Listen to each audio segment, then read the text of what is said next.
I wanted to address this question that I got on Facebook after showing some of my centers in my play areas.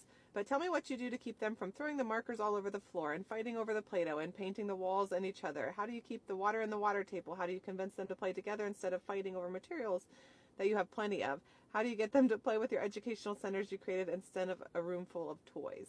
That's a lot, but I think can be answered pretty quickly and precisely. You are in charge of your room. You set the tone for your room. When I talk about what kind of teacher I am, I say I'm very loving but firm. So my students know that these things are not a choice. You may not throw the markers. If you throw the markers, you're not playing with them anymore. If you go and throw the blocks, guess what? I'm going to give you a choice that doesn't have anything that you can throw.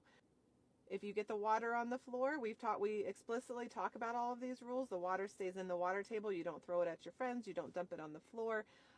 So if friends are splashing their friends with it, sorry, that's not a choice anymore. You need to find a new center. And again, if they still can't find a center where they can do the right thing, then I'm going to give them a center that is more conducive for them following directions. Your students need to know that you love them, but they also need to know that you're in charge and you have rules and expectations that you are going to keep them to.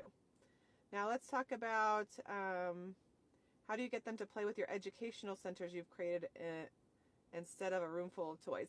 So really, I mean, the room full of toys, all of my centers, even though they may look like toys, there's purpose behind them. So all of my centers hit the standards that we want to meet in preschool. So yes, there are more, educational centers like the letter table. And so what I tell my students is I set the letter table up and I say, I want you to go to our letter table at least one time a week. And I give several reminders. I'll say, remember, if you haven't been to the letter D table, make sure you head on over there. And I always get a few students heading there.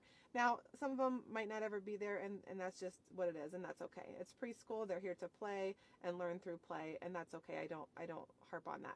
Now, I do call them over to small group time, and that's not a choice. So they'll come over and do, something with the letter D with me. So they're going to get the information, but I don't force them to go to certain centers.